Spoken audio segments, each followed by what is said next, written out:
In the rain-slicked gaslit streets of Crimson Hollow, a city built on secrets and cobblestones, where fog clung to alleyways, like a guilty conscience, and the newspapers ran headlines about unsolved disappearances in bold, trembling type, there operated a detective unlike any other, known only as Silas Vale, though few could say they had truly seen him. He was not a ghost, nor a figment, nor a myth spun by bored, but a man who had, through no choice of his own, become invisible not to the eye, but to memory. People saw him, yes! His tall frame wrapped in a charcoal trench coat, his face clean-shaven with eyes the color of stormlit slate, his gloved hands always holding a leather-bound notebook.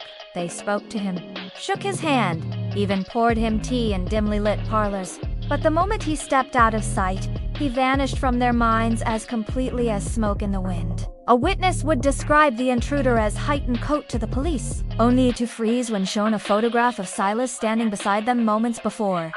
"That man?" they'd say, squinting. "I've never seen him." Even his own landlady, Mrs. Gable, would set only one place at dinner, though he had lived in room 3B for 7 years, paid his rent in crisp bills left on the hall table, and left his boots by the door every night. The condition had begun after the Holloway Asylum fire of 1893, a tragedy Silas had investigated as a young constable. He'd been the first to enter the burning West Wing where patients were screaming behind locked doors and in the smoke and flame. He'd found a single survivor, a woman in a white gown, her face obscured, whispering numbers in a language no scholar could name. When he pulled her out, she turned to ash in his arms, and from that night on, people began to forget him the moment he left the room. Doctors called it mass hysteria. Psychologists wrote treatises on selective cognitive erasure, but Silas knew the truth. The woman had not been a patient. She had been the Warden of Forgotten Things, a being who policed the boundary between memory and oblivion.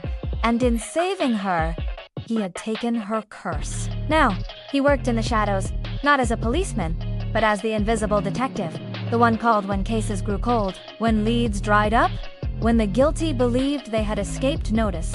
He solved kidnappings by walking unseen through guarded mansions, overheard confessions in crowded pubs where no one remembered his presence, and cracked safes not with tools, but with the silence of being ignored.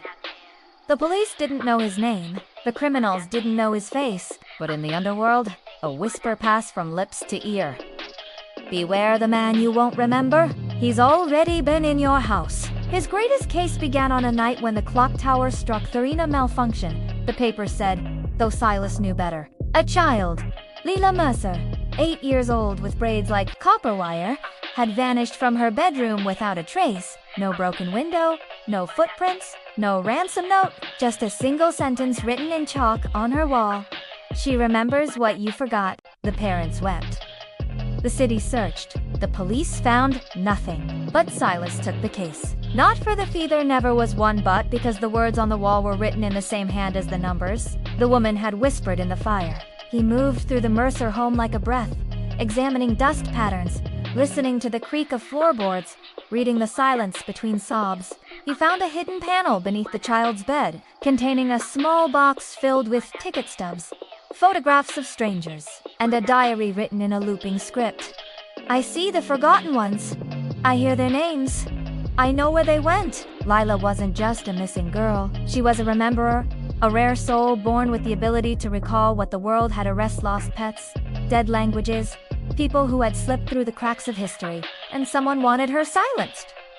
Silas traced the chalk message to an abandoned theater on the edge of the Drown district, where the stage was frozen in the middle of a play no one had seen in 50 years. There, in the wings, he found a mirror, not glass, but liquid mercury, rippling in a stone frame.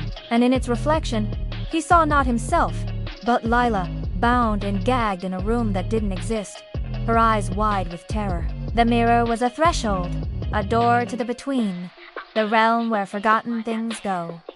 The warden wasn't dead. She was imprisoned there, and Lila's gift had awakened her. The child hadn't been taken. She had followed, trying to free the warden, to restore what had been erased. Silas stepped through the mirror, not as a detective, but as a man who knew what it meant to be unseen. The between was a city of echoes, buildings made of lost memories, streets paved with abandoned names, skies lit by the faint glow of forgotten birthdays. And at its center stood the warden, not as Ash, but as a towering figure woven from shadow and starlight, holding Lila by the hand. "You were never meant to remember me," she intoned. "But she is different. She remembers everything. And if she returns, she will unravel the balance. The world must forget to survive." Silas stepped forward. "And what of those who deserve to be remembered? The innocent erased, the truths buried." The warden hesitated. "Then let the world choose," Silas said. "Let them see what they've lost." He turned to Lila. "Tell them all of it." And she did. She spoke names, thousands of them, of the disappeared, the overlooked, the unloved. And as she spoke, the mirror flared, and every person who had ever forgotten Silas Vale suddenly remembered. Across Crimson Hollow, people gasped, turned to empty chairs, and whispered, "The detective, he was here." The twist was not that Silas had been invisible, but that he had never been human at all. The man who entered the asylum that night had died in the fire. The Silas who emerged was a construct of collective forgetting, a spirit formed from the memories people refused to hold, given form by grief, purpose by justice. He wasn't cursed. He was chosen. And now, as the city remembered him, his work was done. On the morning after the case closed, Lila returned, unharmed, babbling of a kind woman who let her go. The chalk message vanished. And Silas? No one saw him leave. But in the Mercer attic, they found a notebook open to a single page, the ink still damp. To be seen is a gift. To be remembered is a miracle. I was neither, but I was enough. And though no one recalls his face on foggy nights, some swear they see a shadow by the old theater, watching, waiting not for a case, but for the next soul who dares to remember what the world tries to hide.